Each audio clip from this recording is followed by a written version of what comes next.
Salut à tous, alors c'est Frédéric Delavier. Alors je fais cette vidéo pour essayer d'apporter une réponse pour que notre pays devienne une réelle démocratie, une vraie démocratie populaire, où ça soit le peuple qui puisse enfin voter réellement ses lois et pas voter pour un parti politique qui va faire des lois alors que la majorité des gens ne sont pas d'accord. Donc normalement si un parti politique est élu au gouvernement, il aura obligatoirement la majorité quand il va passer des lois. Donc, normalement, c'est des lois qui passent, qui sont voulues par la majorité des gens. Ceci dit, on l'a vu avec le mariage pour tous, on a vu des millions de gens dans la rue, hein, je ne sais pas combien il y en avait, moi j'ai pas calculé. Donc, on peut se poser la question, est-ce que les lois passées par notre gouvernement sont réellement des lois voulues par le peuple, hein, donc des lois démocratiques. Donc, euh, malheureusement, pas souvent, hein, puisqu'en général, le métier de politique, c'est un métier professionnel. Hein, c'est un métier professionnel, ce que je dis, c'est pas une passion, c'est souvent pas fait pour pouvoir faire progresser les choses. Hein, c'est souvent, on rentre là-dedans, on rentre dans la carrière de politique à cause de l'appât du gain, souvent, et puis des facilités qu'on a après avec le pouvoir, avec l'argent que l'on gagne, et avec tout ce qu'il y a autour. Hein. Bon, l'entrée dans les restaurants, les gens obséquieux, l'accès aux femmes, pour les femmes. L'accès aux hommes éventuellement, je ne sais pas si ça les intéresse vraiment. Donc le luxe, tous les avantages qui sont directement en rapport avec le pouvoir. Donc en général, on le fait par appât du gain plus que par une véritable envie de faire progresser les choses, ce qui est malheureux. Bon, c'est pas qu'en France, hein, c'est dans le monde entier. Donc, donc moi, j'ai apporté une réponse pour que les gens puissent réellement agir et voter leurs lois, c'est-à-dire être d'accord avec là que les lois soient voulues par la majorité des gens. Alors il y a un très bon exemple, c'est la Suisse. Alors la Suisse, c'est pas politiquement, c'est une réelle démocratie puisque les lois peuvent être votées à ce moment-là à chaque fois qu'il y a une loi, ben, les gens, les électeurs vont aux urnes et puis vont vont dire oui s'ils sont d'accord pour cette loi ou s'ils ne sont pas d'accord pour cette loi. Alors on dit oui, mais la Suisse, c'est beaucoup moins d'habitants, ils sont 7 millions, 7 millions 900 000, un truc comme ça, donc ils sont 9 fois moins que nous, alors c'est vrai que c'est plus facile quand ils vont se déplacer pour aller voter leur loi. Mais c'est vrai que c'est une réelle démocratie, même si la Suisse vit avec l'argent des banques, euh, et l'argent du monde entier, c'est un système vraiment à part, hein. C'est un système basé sur la finance. Alors, ils ont aussi le chocolat, les montres, et pas mal de trucs de qualité, mais bon, ils ont aussi des banques remplies d'or, d'argent qui n'est pas forcément propre. Mais bon, leur démocratie est une réelle démocratie populaire.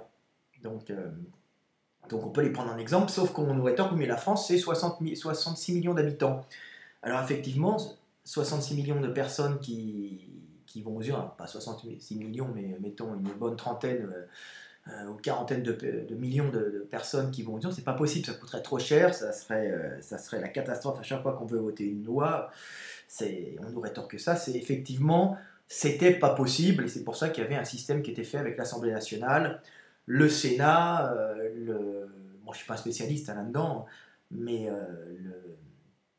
le projet de loi a été donné par le gouvernement, il était validé par l'Assemblée nationale, le Sénat, après il y avait des juristes qui vérifiaient si la loi pouvait passer. Les juristes sont bien parce qu'ils voient si les lois sont en rapport avec les autres, hein. Donc ça, on peut pas nier l'avantage d'un système comme ça. Sauf que les députés et les sénateurs, bah, c'est un gouffre à fric, ils nous pompent du pognon. Pour les petits chiffres, il y a 348 sénateurs, hein, qui touchent chacun tous les mois 13 340 euros, plus 7 548 euros à disposition pour leurs collaborateurs. Donc tous les mois, hein, ça fait du 20 000, hein, on est à peu près à ça. Et alors pareil pour l'Assemblée nationale, pour les députés, il y a 577 députés qui touchent tous 12 870 euros par mois, plus 9 504 euros pour leurs collaborateurs, par mois, hein, par mois. Tout ça pour discuter des lois, entre autres. Donc, c'est vraiment de l'argent foutu par les fenêtres qui pourrait être utilisé pour les hôpitaux, les routes, tout ça, parce qu'on n'a pas besoin de ces gens-là, en fin de compte. Un gouvernement doit passer les lois, effectivement.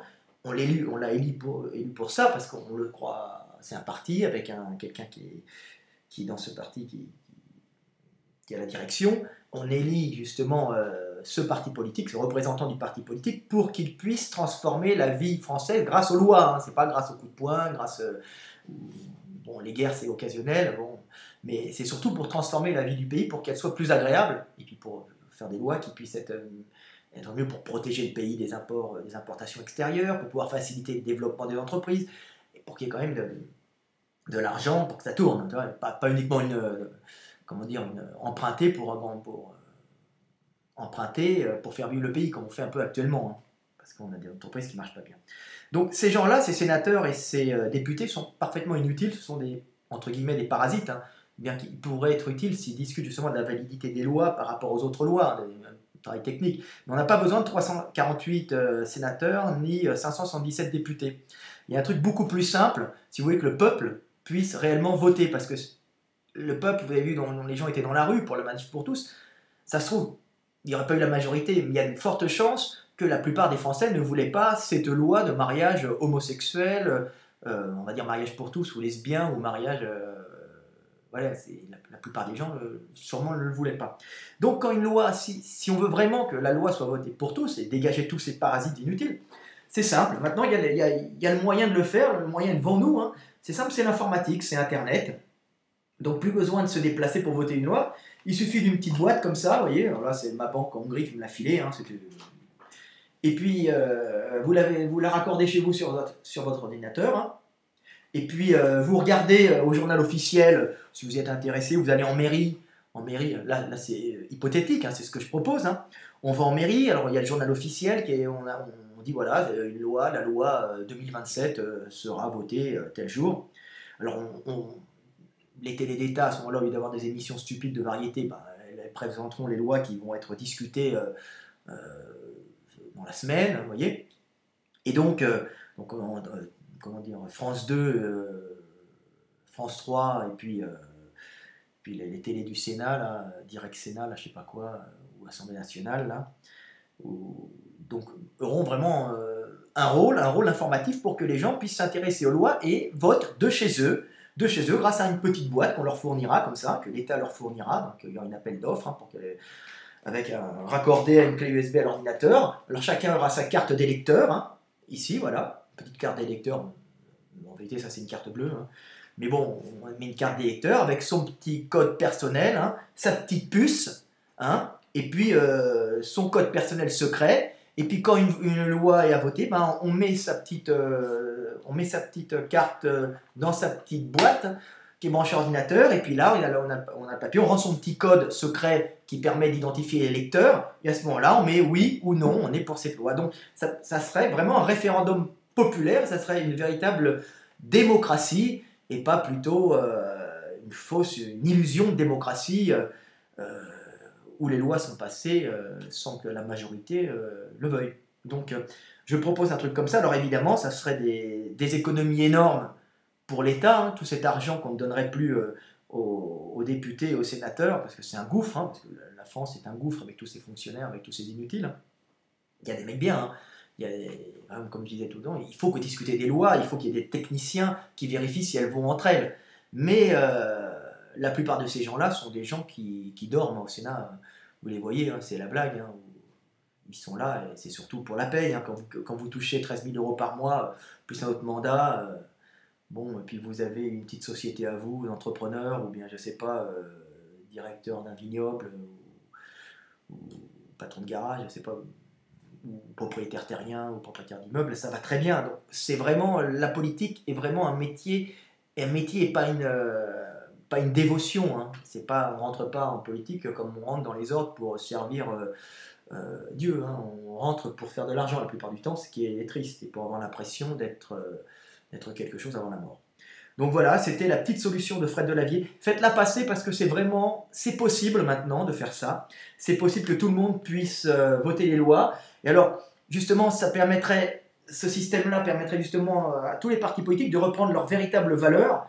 Ça veut dire de pouvoir, un petit système qu'on pourrait rajouter dedans, Si une loi n'est pas appréciée, par exemple, elle passe, on peut l'aimer, le peuple peut la trouver pas efficace. Donc à ce moment-là, à partir d'une pétition de, je sais pas, 500 000, 1 million, 2 millions, il faut que des juristes, des spécialistes vérifient, hein, la loi pourrait être revotée et pourrait être annulée. Donc il y aurait des espèces de pétitions qui pourraient être justement organisées par les partis politiques qui, justement, eux, justement, grouperaient les gens de leur parti pour pouvoir, justement, avoir un maximum de pétitionnaires pour pouvoir faire annuler les lois. Donc à ce moment-là, le peuple pourrait à ce moment-là revoter de chez lui en rentrant sa petite boîte, hein, au journal officiel, la loi est annulée, voilà.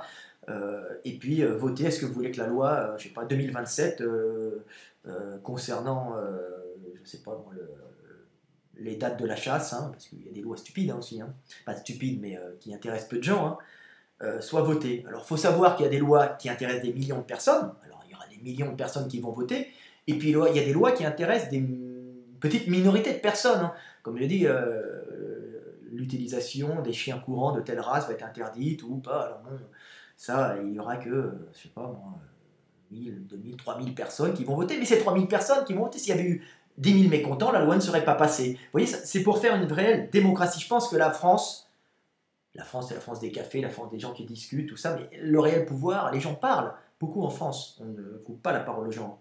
Mais le problème, c'est que les gens n'ont pas un réel pouvoir. Et avec ça, on redonne une réelle démocratie. On peut devenir un exemple.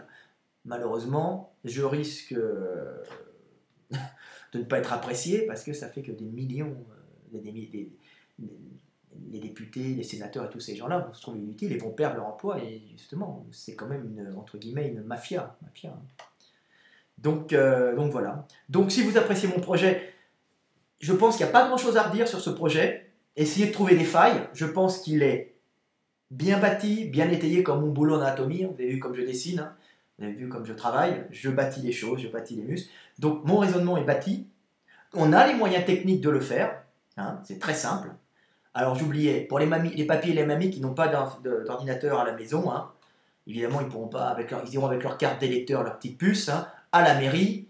Et là, des agents de mairie qui auront leur utilité leur expliqueront, voilà, mamie, tu mets ta boîte, tu mets ta carte là, et tu appuies sur le bouton oui, non. Alors il y a la carte, oui, non, loi 1027.